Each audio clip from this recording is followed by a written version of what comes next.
Um, but if you can dream it, you can punch it into a computer. You can even make songs. But anyway, this is not on artificial intelligence. This is on the real intelligence. I've got a couple resources that I've used, a lot of other resources that I don't have, but I'm going to show you a few of these. Tonight is on the topic, Is God Real? That's the 5 most common objections to Christianity. This book I picked up a couple years ago at one of the conventions, one of the NC Baptist conventions.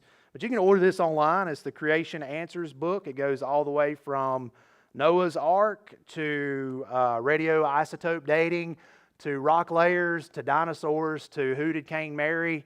All kinds of questions in this book. It's actually called Answers to More Than 60 Questions in 20 Categories. So that's pretty good right there. If you want to, you can even borrow this book. I can just order another one myself. This is in our library, Is Genesis History? It's a video. These are excellent videos. If you ever want some proof maybe that you haven't heard of for creation, this is definitely worth going on. They go into some of the modern catastrophes like Mount St. Helens that happened, I think, back in 1981, and talk about how all of the layers and some things actually fossilized and use that as for proof for young Earth. But there's a whole lot more than that in this, and you can watch it on YouTube for free if you do not have a DVD player. I know a lot of people don't have DVDs anymore. It's a thing of the past. And I have this book in my library. It's by John Whitcomb. And some of the first good literature that was put out, to my knowledge, was by this guy right here, John Whitcomb. I think he was a professor at Princeton. Back in the 60s, the Genesis flood originally come out. This is like an 88 edition or whatever, but we owe a lot to people like John Whitcomb, some of these new people like Ken Ham, Henry Morris, people that have forged a path for creationism, about what we're going to talk about tonight. Because there was a time period at the turn of the 20th century, and I'm kind of skipping ahead a little bit, but you know what, I had the book, so I'm just going to dive into it. There was a time period where Christianity was really attacked to a point where people tried to mesh science and Christianity together because they felt so inept or ignorant about how to defend their faith.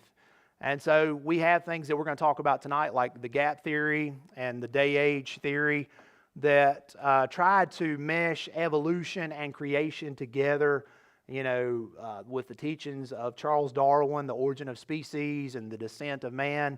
Things like that really just threw people off, and they didn't know how to answer those things. And so that's really why I brought up John Whitcomb and people like that, because there are answers. There's actually a place called Answers in Genesis.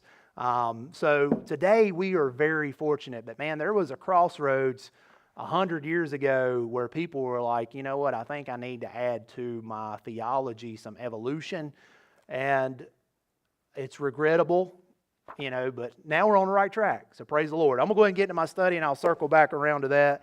Eventually we'll be in Genesis chapter 1, verse 1. You can open it there if you want to, or you can wait till I make it there. It's pretty easy to find. They say it's the first book in the Bible, and maybe even the first verse as well. So can't get any easier than that, but we'll get there in a minute. So this topic has been debated for a little over a century, decades. I mean, there was some questions floating around before Charles Darwin, but predominantly creationism was the main belief on this earth all the way up until the 1800s.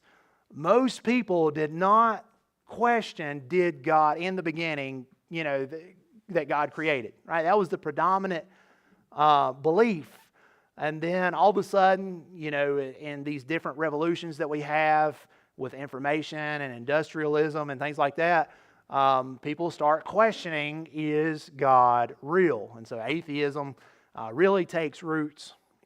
And so when Charles Darwin wrote The Origin of Species, it was after a 5-year voyage in 1831. He actually wanted to be a preacher, oddly enough, before he had set out. I don't know to what degree he believed in the Bible or whatever, but anyway, he set on this voyage And it was along the South American coastline, where our mission team is going next week to Peru. That would be on the northern side. He actually went to Peru, but he went all around that tip of South America right there.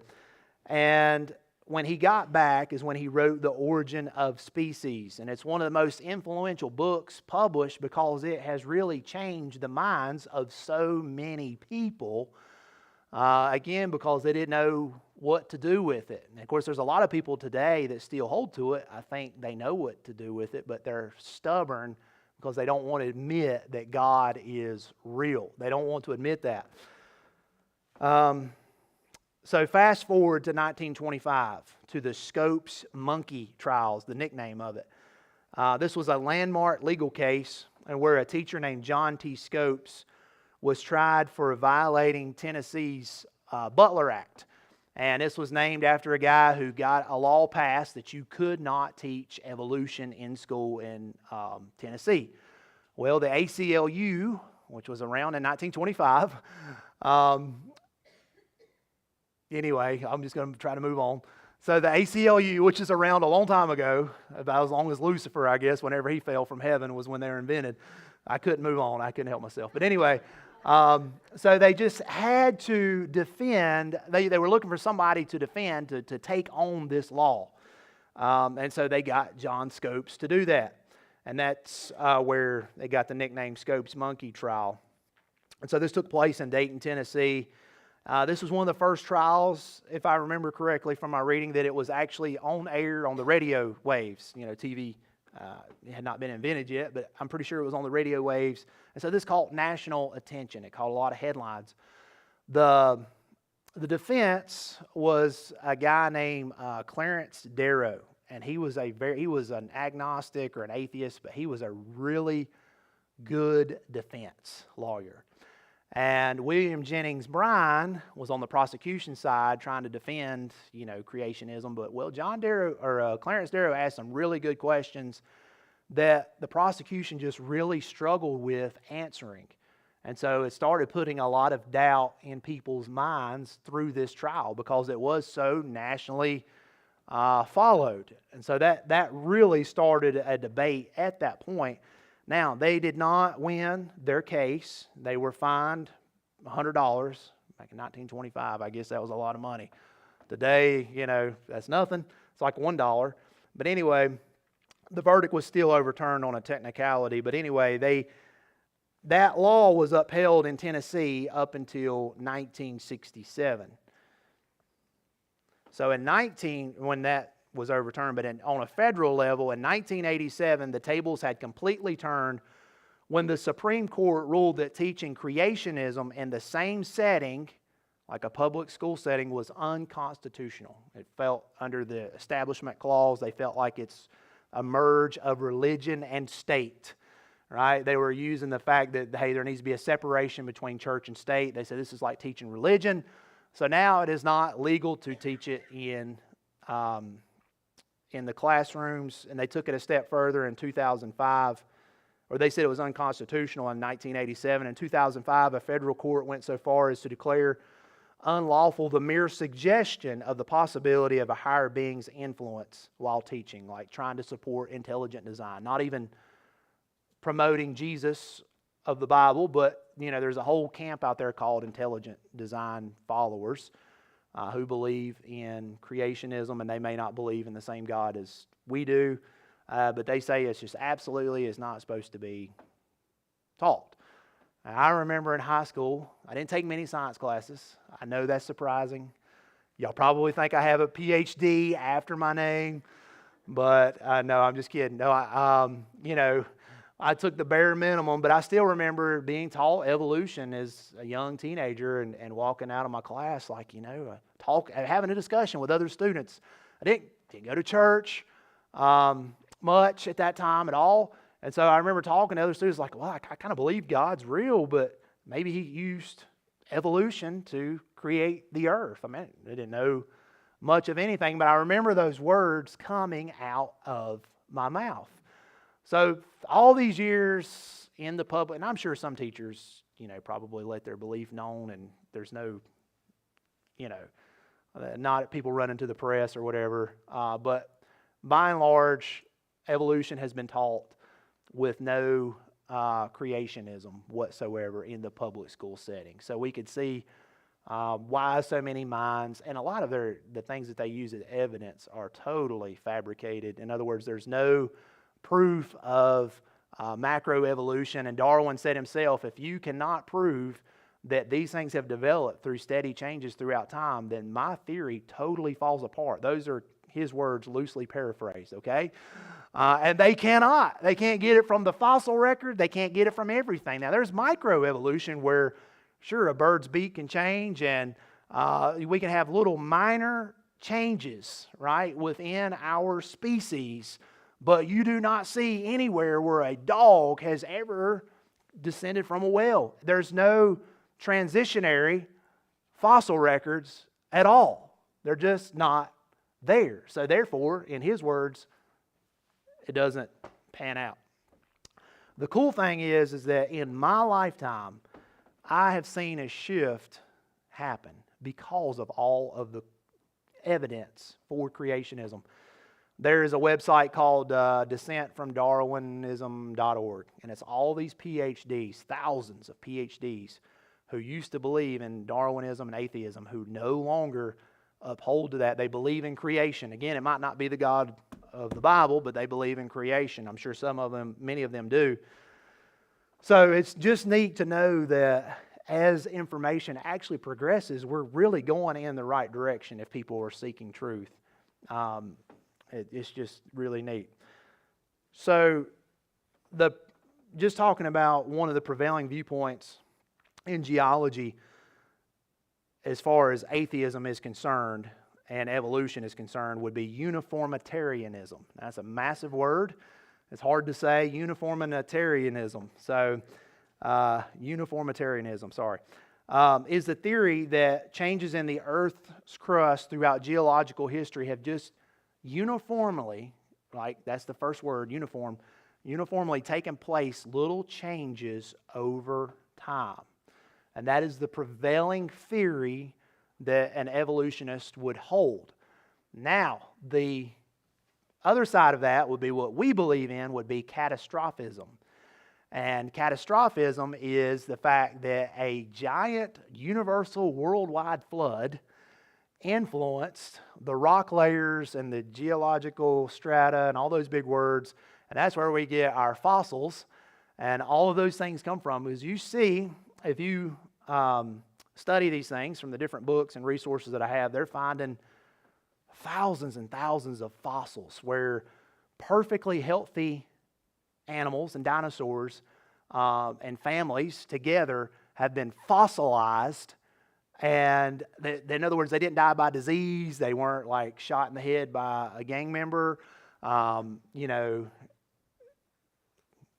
Nothing. Okay. All right. So, nothing like that happened. They just, all of a sudden, they just were covered up by a bunch of sediment, and it hardened, and, there they are. And so the cool thing about that, too, we'll talk about carbon-14 dating is that carbon-14 dating is only supposed to be good for 50, I'm putting air quotes, 50,000 years, right? I believe in a young Earth. Anywhere between 6,000 to maybe 10,000 at the oldest, because the genealogical records in Genesis give us about 6,000 years to this point. So there might be a few gaps, but it's a young Earth. So, but supposedly they've carbon dated some of these fossils. Now, an evolution would say these fossils, dinosaur fossils, have been there for millions of years. If it's only good for 50,000 years, then how can they still do some carbon dating? It's because some of the organic material is still in there. Some of the blood cells, DNA, all that stuff is still traceable, proving that it's really not that long ago. But anyway, back to geology. Is God real? As we see, the Noahic flood take place, at one time, more than likely, and this answers another question. A lot of people say, how did all those animals get on Noah's Ark? Right? I mean, if you got a panda over here, you got a zebra over there. Well, at one time, probably all the continents were together before the flood. And then you have plate tectonics, plate drift. We see the continents, all the fault lines. And during the flood, when that took place, the continents drifted, the plates shifted. We have massive mountains coming together, and you have nautiloids, fossils on top of very, very way above sea level. How in the world did that get there? Is because it shifted up when the plates just violently shifted up, and all of these layers, just like the Grand Canyon, all of that was formed, immediately. It wasn't because of the river, the Colorado River, that just eventually whittled down. No, it was immediately. All kinds of proofs. I don't want to bore you with every detail and every fact. As a matter of fact, I couldn't remember them all. So, but we believe in catastrophism because of the Bible, but it's actually the most natural explanation. Where do we get all our fossil fuels from? Just like that. Where do we get all that coal, all the gas, all the natural gas? I mean, these massive deposits, right? Jungles and all these things were immediately covered up. And all of a sudden, you have all these fossil fuels that come forth because of that. Is because of a flood. It's not because of small little changes over millions and millions of years. It just doesn't make sense. Okay, let's read Genesis 1:1. In the beginning, God created the heavens and the earth. Man, it's a very short verse. That thing is packed. In the beginning, you have where time was created, where space was created, and where matter was created, all in that verse. And did you know there is no other story, and the big word again that I had to memorize for this, in cosmogony, which means the origin stories. In all of literature, there is no other story in any literature that has the explanation for where it all came from, except for Genesis 1:1. You have time, right, in the beginning.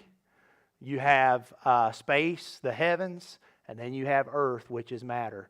And of course, you have God, who is the cause, the one that made the effect, the cause behind it all.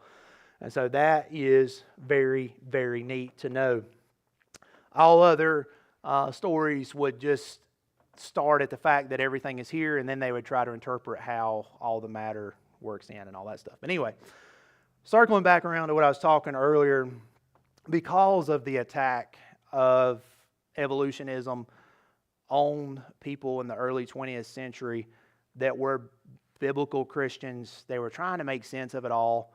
How could this be? I mean, obviously, we're looking at this evidence, and it just doesn't make sense. So, one of the predominant theories is called the gap theory. It's an attempt to mesh creation and evolution. So, the gap theory hypothesized a long gap in between verse 1 and verse 2 of Genesis.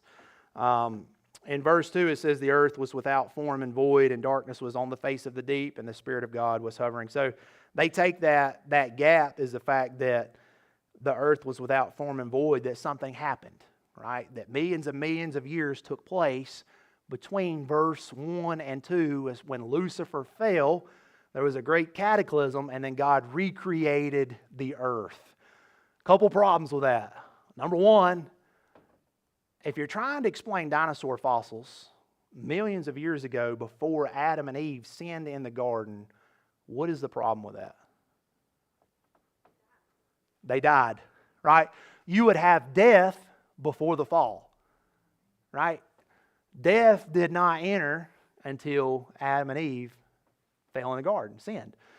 So that's a huge, huge issue. Another huge issue is if they're trying to explain the origin of the earth and believe in uniformitarianism, which is small changes over time, but then they say a great cataclysmic event happened when Lucifer landed on the earth, that just totally ignores that presupposition of uniformitarianism. They're basically still falling into the catastrophic camp.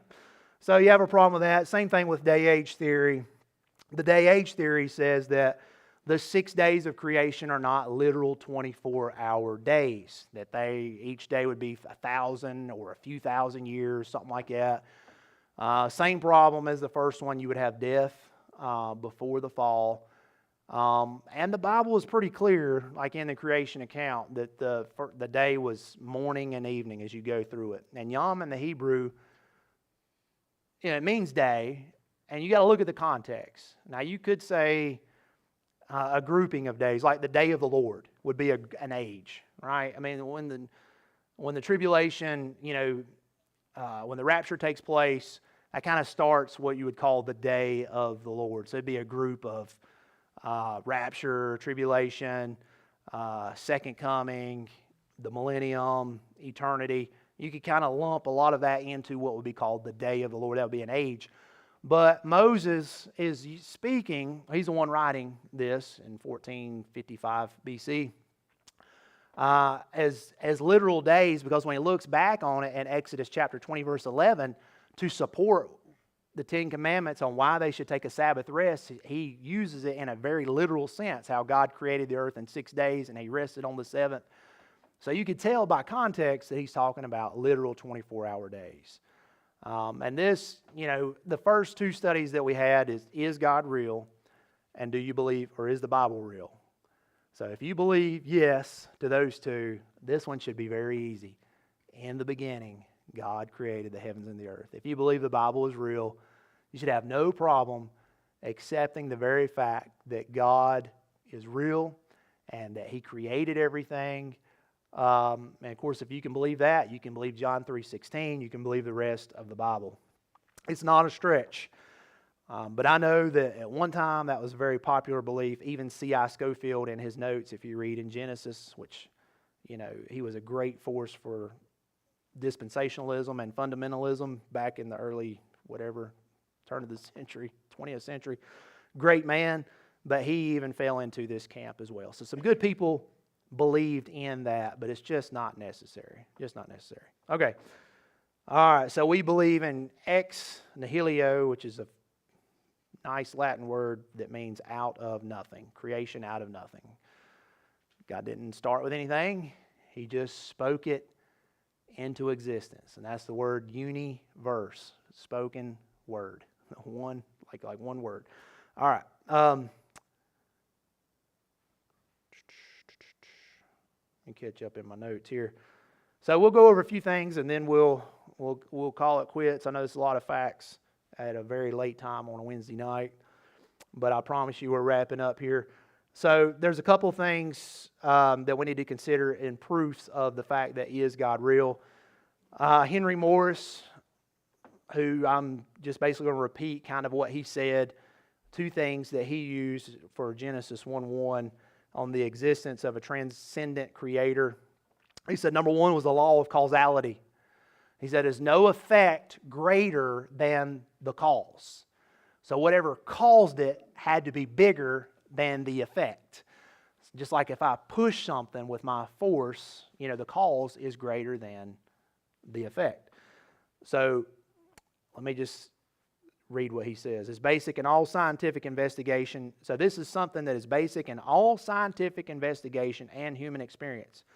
A universe comprising an array of intelligible and complex effects, including living systems, conscious personalities, is itself proof of an intelligent, complex, living, conscious person as its cause. So, because we're very complicated, that means that something more complicated than us had to make us. And we're not even complicated compared to the whole universe and our solar system. Even though we are very complicated. All right, some people more than others, right? All right, number two. Then he talks about the law of thermodynamics, the first and second law.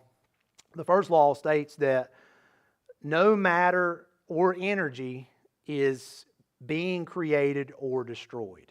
All right, that's the first law. There's nothing being created. There's nothing being the matter is now being created or destroyed. But the second law states that all existing matter and energy is proceeding irreversibly toward ultimate equilibrium. In other words, you just think of like flat, even, nothing, no energy. And cessation of all processes. Since the eventual death of the universe has not yet occurred, and since it will occur in time, if these processes continue, then the second law proves that time and therefore space matter had a beginning. Since it's all going to end at some point, this proves that there had to be a beginning. All this is not eternal. I'll move on from that. On your notes, if you got it, there is the SURE acronym. You can look at that. There are some notes up here if you don't have it. It goes back over the second law of thermodynamics. It talks about the expanding universe. Our universe is expanding. And if you rewind the tape, it goes all the way back to what scientists call the point of singularity. And that means of nothingness. It's like you can bring it all back into. It's like, I imagine it like taking a deep breath out and then breathing everything back in, and it's gone. That was Edwin Hubble that discovered that in 1929. Radiation echo, discovered by two physicists at AT&T. You can look at that. And then E, end of infinite possibility, which is a philosophical argument.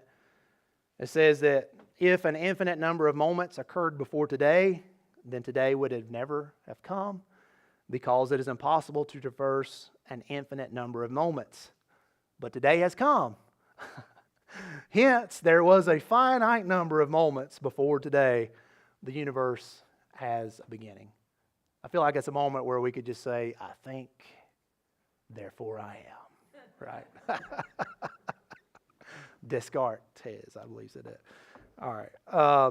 But those things are just start where your mind's, at least my processor starts getting bogged down a little bit. Like, what? This is. But I know what they're saying is evolutionism would say that if everything happened by random chance, random, we all descend from one simple cell organism or one created being, and that over time these processes developed. But ladies and gentlemen, if you were to take some of these processes out, the whole system just completely collapses. Right? It's not like, okay, well, I'm going to build onto this. It's like it had to all be put together at one time. It just doesn't work. It's called irreducible complexity. You can look it up. All right. Carbon-14 dating, it has some issues. I'm not going to go into that because we're getting close to end. What about dinosaurs? Everybody loves dinosaurs, right? I can talk about that in our last 5 minutes. And the Bible does reference dinosaurs, right? In Job 41, verses 1 through 2, it says, can you draw out Leviathan with a hook, or snare his tongue with a line which you lower? Could you put a reed through his nose, or pierce his jaw with a hook? This is God talking to Job. He's making a reference to a very massive animal. And the whole chapter pretty much talks about it. I'll skip to verse 15. It says, his rows of scales are his pride, shut up tightly as with a seal. One is so near another, no air can come between them. They are joined one to another. They stick together and cannot be parted. His sneezings flash forth light. Now, in ancient literature, I know this sounds crazy, but there's a bunch of writings about dragons, right? So I don't know. I'm just speculating. Maybe it's methane gas or something coming out, but it's in throughout all types of literature, Chinese and other writings. And his eyes are like the eyelids of the morning. Then in Job chapter 40, it talks about the behemoth. Look now at the behemoth, which I made along with you. He eats grass like an ox. See now his strength in his hips and his power in his stomach muscles. He moves his tail like a cedar. So it could be a brontosaurus. The sinews of his thighs are tightly knit. His bones are like beams of bronze. His ribs like bars of iron. So the Bible didn't use the word dinosaur because the word dinosaur was not invented until 1840 something. All right. But there's what is neat about it, and it's in this red book right here. If you get it, is that there are drawings of dinosaurs over this guy's grave in 1492. Not the year Columbus sailed the ocean blue. It was 14 something. All right. Just look in the book. But it was in the 1400s, and it's got pictures of brontosauruses drawn perfectly over this guy's grave. And what is it, paleontologists that look up dinosaur bones? Is that right? Thank you for the thumbs in the back. All right, so paleontologists were not even invented at that time. There's all kinds of other stories talking about dinosaurs, creatures that lived with man. You say, that's crazy. Well, just get the book and look it up, all right? It's verifiable. It's real. I think it's neat. You say, well, why aren't they still alive today? Let me ask you something. If you saw a T-Rex out front right here in Yadkin County, what do you think would happen to that T-Rex? There you go, Ryan. You got it. Boom, boom, boom, baby. Every redneck in Yadkin County would have that thing hung up by its tail somehow.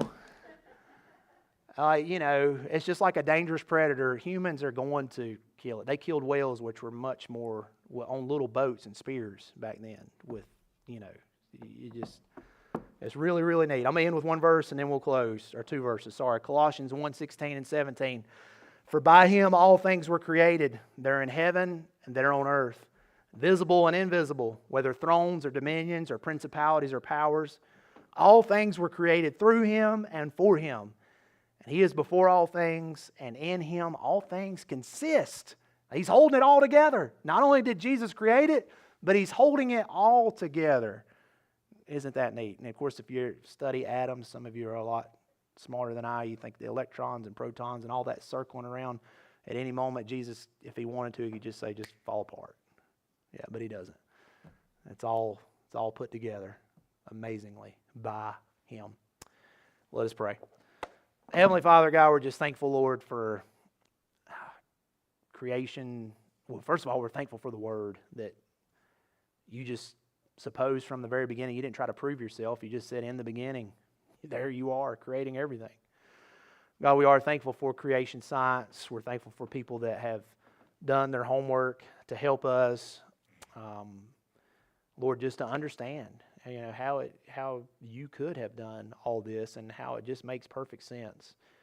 And so, Lord, help us to continue to strengthen our faith. We think about those out around us who may not know these things and how we can help instruct them and just teach other people.